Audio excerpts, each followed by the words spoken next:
आज की इस वीडियो में हम लोग जो एडुट एरिया का जीएस का प्रैक्टिस सेट दिया हुआ है उसको हम लोग सॉल्व करने वाले हैं। तो टोटल इस बुक में 100 जो है प्रैक्टिस सेट दिए हुए हैं। तो आज हम लोग जो प्रैक्टिस सेट नंबर 1 है उसको हम लोग सॉल्व करने वाले हैं। इसी प्रकार हम लोग जो 100 टोटल दिए हुए हैं प्रैक्टिस सेट, उनको हम लोग एक एक करके उसको सॉल्व करने वाले हैं। तो आइए हम लोग पहले देखेंगे आज प्रैक्टिस सेट नंबर 1। तो इसमें देखिए, इसमें पहला क्वेश्चन क्या दिया हुआ है इसको देख लेते हैं। तो पहला क्वेश्चन इसमें कह रहा है, भारत के साथ व्यापार करने का चार्टर महारानी एलिजाबेथ द्वारा कब दिया गया था? तो ये दिया गया था 31 दिसंबर 1600 को। तो ऑप्शन इसमें भी राइट हो जाएगा। सेकंड क्वेश्चन देखिए, सेकंड में कह रहा, भारतीय राष्ट्रीय आंदोलन के प्रारंभ से ही उग्र राष्ट्रवादियों का भी वर्ग था। इसमें पूछ रहा है कौन इसमें शामिल नहीं थे, मतलब उग्रवादियों में कौन शामिल नहीं थे। तो इसमें जो जो गोविंद रनाड़े थे वो इसमें शामिल नहीं थे। तो ऑप्शन इसका सी राइट हो जाएगा। अगला देखिए, थर्ड नंबर क्वेश्चन। थर्ड में कह रहा है 1916 में कांग्रेस और मुस्लिम लीग के बीच लखनऊ समझौता होता है। कह रहा है उसके कौन से परिणाम बाद में घातक सिद्ध होते हैं। तो आइए देख लेते हैं। तो इसमें ये होता है कि जो कांग्रेस रहती है उसके द्वारा मुसलमानों के प्रति तुष्टीकरण की नीति आरंभ कर दी जाती है, और यही जो रहता है यही जो कारण रहता है, उसी के कारण ये क्या होता है, इसके परिणाम बाद में घातक सिद्ध होते हैं। तो ऑप्शन इसका सी राइट हो जाएगा। अगला देखिए, अगला कह रहा है 4 नंबर क्वेश्चन, व्यक्तिगत सत्याग्रह किस गवर्नर जनरल के काल में हुआ था? तो ये बताना है किस गवर्नर जनरल के काल में हुआ था। तो उस समय गवर्नर जनरल थे लॉर्ड लिनलिथगो। तो ऑप्शन सी इसका राइट हो जाएगा। अगला देखिए 5 नंबर क्वेश्चन। 5 में कह रहा है, भारतीय राष्ट्रीय कांग्रेस की पूर्ववर्ती संस्थाओं में सबसे पहली और प्रमुख संस्था कौन सी थी? तो वो थी ब्रिटिश इंडिया एसोसिएशन। तो ऑप्शन इसका सी राइट हो जाएगा। अगला क्वेश्चन देखिए, 6 नंबर में कह रहा है, साइमन कमीशन की सिफारिशों के संदर्भ में कौन से कथन सत्य हैं? बताना इसमें से जो साइमन कमीशन की रिपोर्ट आई थी या सिफारिशें रिकमेंडेशंस उसकी आई थी, उसमें से बताना है कौन सा स्टेटमेंट इसमें सही दिया हुआ है। आइए देख लेते हैं। तो देखिए, पहला स्टेटमेंट इसमें कह रहा है, इसने प्रांतों में द्वैत शासन को उत्तरदायी सरकार द्वारा प्रतिस्थापित करने की संस्तुति दी। तो ये स्टेटमेंट गलत है। बी वाला देखिए, इसमें कह रहा है इसने गृह विभाग के अधीन अंतर प्रांतीय परिषद स्थापित करने का सुझाव दिया। तो ये भी स्टेटमेंट गलत है। थर्ड देखिए, इसने केंद्र में द्विसदन विधायिका के उन्मूलन का सुझाव दिया। तो ये स्टेटमेंट बेसिकली सही है।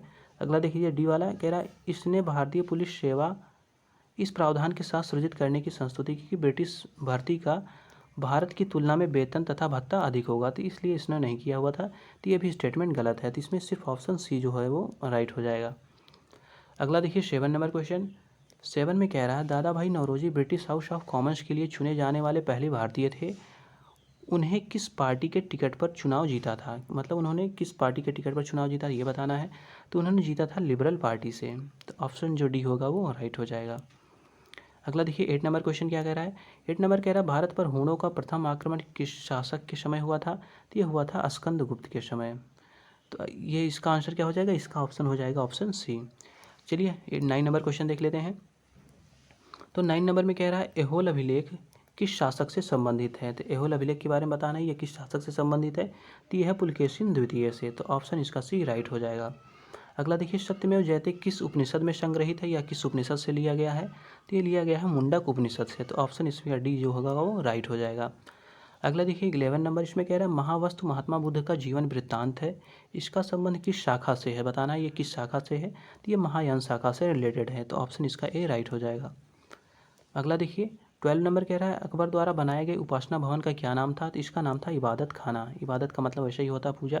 इस प्रकार आप समझ सकते हैं कि इबादत खाना जो था वो बनाया गया एक प्रकार का उपासना भवन था। अगला क्वेश्चन देखिए 13 नंबर में कह रहा है, सुप्रसिद्ध संगीतकार तानसेन और बैजू बावरा किसके शासनकाल में सुविख्यात थे? तो ये अकबर के शासनकाल में सुविख्यात थे। तो ऑप्शन जो सी होगा वो राइट हो जाएगा। अगला देखिए 14 नंबर। 14 नंबर में कह रहा है, न्यू कैसल पोर्ट जो दुनिया का सबसे बड़ा कोयला निर्यात बंदरगाह है या किस देश में है? तो ये है ऑस्ट्रेलिया में। तो ऑप्शन बी होगा जो राइट हो जाएगा। अगला देख लीजिए, इसमें 15 नंबर में क्या कह रहा है, देशांतर रेखाओं के संबंध में बताना है कौन सा स्टेटमेंट सही दिया हुआ है। आइए देख लेते हैं। तो कह रहा है, यह अक्षांश रेखाओं के समानांतर होती है। तो ये स्टेटमेंट गलत है। इसकी संख्या 180 होती है। तो ये भी स्टेटमेंट गलत है। देशांतर रेखा दूरी को प्रदर्शित करती है। तो ये भी स्टेटमेंट गलत है। डी कह रहा है, देशांतर के मध्य सर्वाधिक दूरी विषुवत रेखा पर होती है। तो ये स्टेटमेंट सही दिया हुआ है। तो इसका ऑप्शन हो जाएगा ऑप्शन डी। चलिए 16 नंबर क्वेश्चन देखते हैं। 16 नंबर में हमको बताना है, उत्तर से दक्षिण की क्रम में हमको पहाड़ियों को सही अनुक्रम में व्यवस्थित करना है। मतलब उत्तर से हमको दक्षिण के क्रम में बढ़ना है। तो आइए देख लेते हैं। तो पहले आएगी नल्ला मलाई की पहाड़ी आएगी, फिर आएगी जावदी पहाड़ियाँ, फिर नीलगिरी की पहाड़ियाँ आएंगी, फिर अन्ना मलाई की पहाड़ियाँ आएंगी। तो ऑप्शन जो सी होगा वो राइट हो जाएगा। अगला देखिए 17 नंबर क्वेश्चन। 17 में कह रहा है निम्नलिखित में से कौन सी नदी है जो अपना मार्ग बदलने के लिए काफ़ी प्रख्यात है। तो कौन सी नदी है ये बताना है। तो वो है कोसी नदी। तो ऑप्शन जो इसमें बी होगा वो राइट हो जाएगा। आइए अब हम लोग देखते हैं अगला क्वेश्चन। तो अगले क्वेश्चन में दिया हुआ है किस मृदा प्रारूप में, देखिए क्या कह रहा है, किस मृदा प्रारूप में लोहे के अतिरिक्त मात्रा होने के कारण अनुवर्रक हो जाती है। मतलब लोहे की उसमें अतिरिक्त मात्रा पाई जाती है, इसलिए क्या होती है, उर्वरक हो जाती है। तो कौन सी मिट्टी, इसके बारे में हमको बताना है। तो बेसिकली है लैटेराइट मिट्टी। तो ऑप्शन जो सी होगा वो राइट हो जाएगा। अगला देखिए 19 नंबर क्वेश्चन क्या कह रहा है। इसमें कह रहा है प्रकाश के संबंध में कौन सा कथन सत्य है। तो बताइए, बताना है कौन सा स्टेटमेंट सही दिया हुआ है। आइए देख लेते हैं। यह एक विद्युत चुंबकीय तरंग है, तो ये स्टेटमेंट सही है। कह रहा है यह एक कण प्रकृति है, तो यह भी सही है। यह ऊर्जा का एक रूप है, तो ये भी स्टेटमेंट सही है। तो इसमें से जो तीनों ऑप्शन है वो तीनों की तीनों राइट दिए हुए हैं। आइए बढ़ते हैं अगले क्वेश्चन की तरफ। 20 नंबर देखिए। 20 में कह रहा है बायोगैस संयंत्र में निम्नलिखित में से कौन सी प्रक्रिया होती है। तो बताना है इसमें कौन सा प्रोसेस चलता है। तो होता है किण्वन। बायोगैस में क्या होता है, किण्वन का प्रोसेस उसमें होता है। अगला क्वेश्चन देखिए। 21 में कह रहा है एक वर्ग के ऊपर से नीचे की ओर आने पर परमाणु के आकार, तो परमाणु का आकार क्या होता है बताना है, घटता है या बढ़ता है या क्या होता है। तो ये बढ़ता जाता है। तो ऑप्शन जो ए होगा वो राइट हो जाएगा। अगला देखिए 22 नंबर। इसमें कह रहा है वायुमंडल में प्रकाश की विसरण का कारण क्या है। मतलब जो वायुमंडल में प्रकाश विसरित हो जाता है वो किस कारण से होता है, उसका कारण क्या है। तो आइए देख लेते हैं। तो उसका कारण है धूल कण। तो धूल के कण के कारण क्या होता है, जो स्कैटरिंग ऑफ लाइट होती है वो बेसिकली धूल के कण के कारण होती है, कि जो धूल के कण रहते हैं वो प्रकाश को वायुमंडल में फैला देते हैं। तो इसका मतलब ये है। अगला क्वेश्चन देखिए 23 नंबर कह रहा है किसी भी यौगिक का ऑक्सीकरण संख्या क्या होगा। किसी भी यौगिक है उसका ऑक्सीकरण संख्या क्या होगा ये बताना है।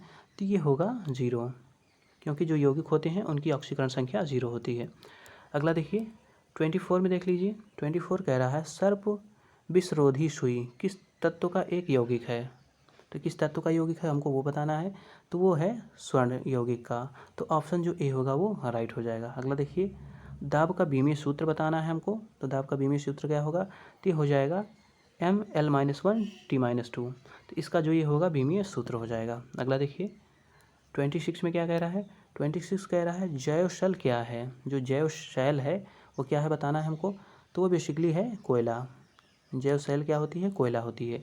अगला क्वेश्चन देखिए याददाश्त का संबंध मस्तिष्क के निम्नलिखित में से किस भाग से है। मतलब जो याददाश्त होती है वो मस्तिष्क के किस भाग में रहती है या किस भाग के द्वारा वो नियंत्रित होती है। तो वो होती है सेरेब्रम में। तो क्या होता है, और सेरेब्रम को ही क्या कहते हैं, बुद्धि का केंद्र भी कहते हैं। क्योंकि क्यों होता है यहाँ पे, क्योंकि यहाँ पे याददाश्त का इसके संबंध होता है, इसलिए कहते हैं सेरेब्रम जो होता है वो बुद्धि का केंद्र होता है। अगला क्वेश्चन देखिए 28 नंबर देख लेते हैं। 28 में कह रहा है एक जीवाश्म पक्षी का नाम बताएं जो एक पक्षी की तरह दिखता है लेकिन सरीसृप की जैसे अन्य विशेषताएं होती हैं। तो ये बहुत पहले का ये पक्षी है, इसमें पक्षियों और जंतुओं दोनों के इसमें लक्षण मौजूद थे। तो इसका नाम था आर्कियोप्टेरिक्स। तो ये जो ऑप्शन बी होगा वो राइट हो जाएगा। अगला देखिए 29 नंबर में क्या कह रहा है। 29 कह रहा है मानव शरीर में सर्वाधिक मात्रा में पाए जाने वाले तत्व कौन से हैं।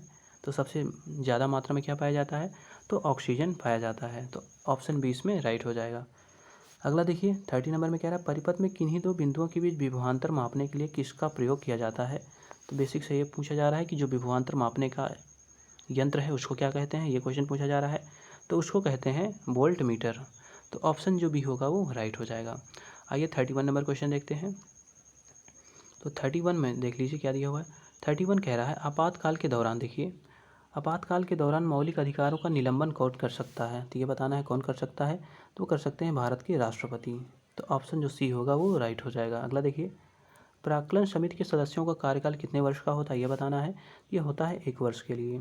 अगला देखिए क्वेश्चन 33 में देख लेते हैं क्या कह रहा है। 33 कह रहा है निम्नलिखित में से किसके अनुमोदन से भारत की संचित निधि से पैसा निकाला जाता है। तो ये बताना है।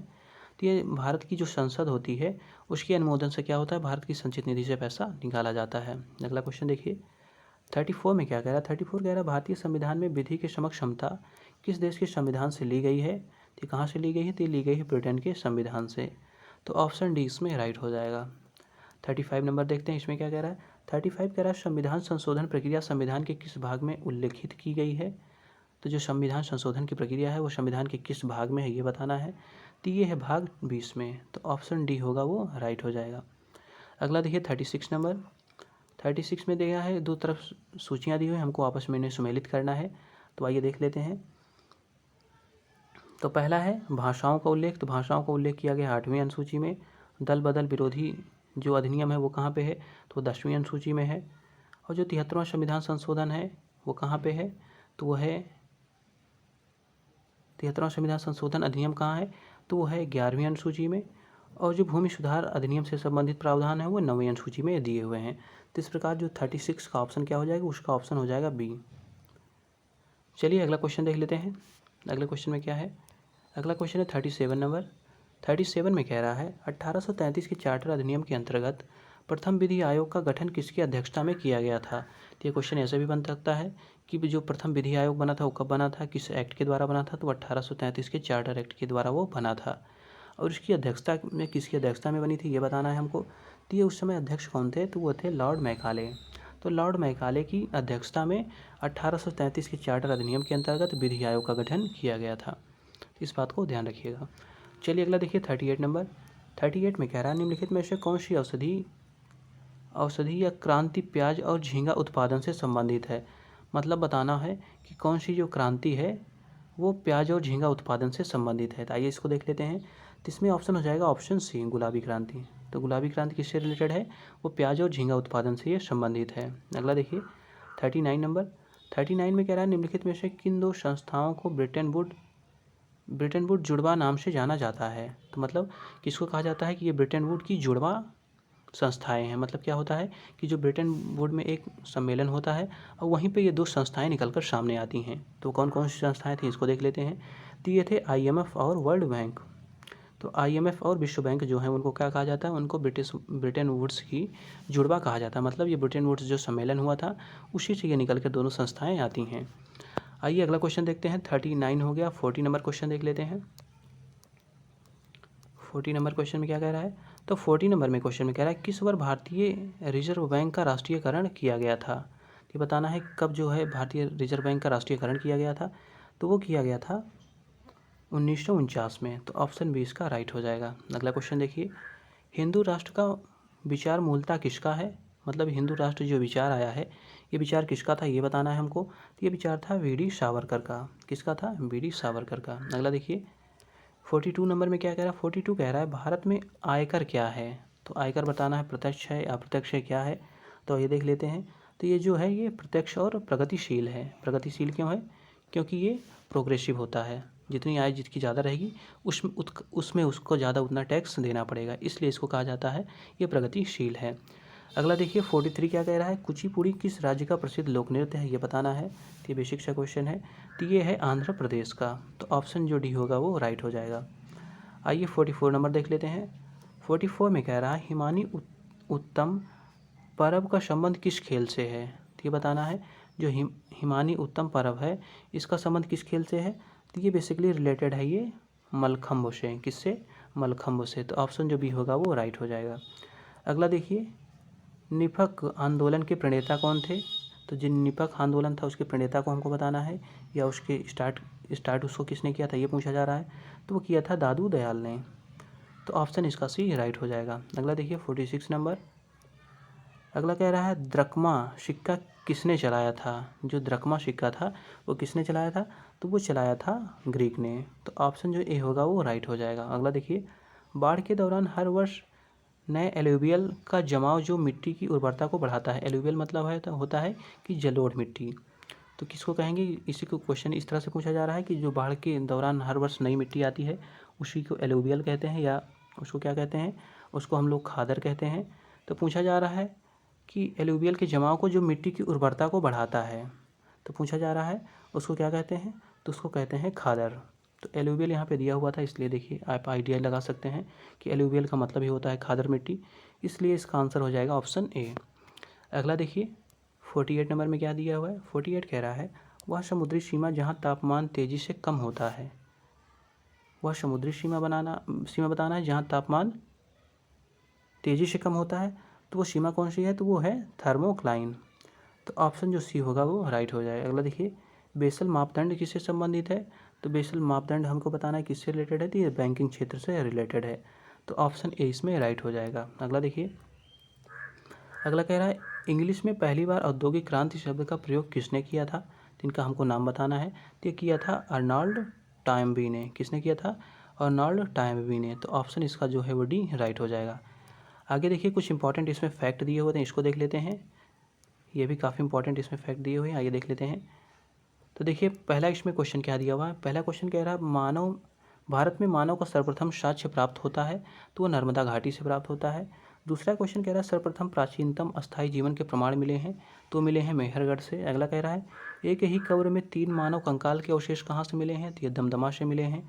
वहीं कह रहा है अगला क्वेश्चन गर्त आवास के साक्ष्य कहाँ प्राप्त हुए हैं, तो बुर्ज होम में प्राप्त हुए हैं।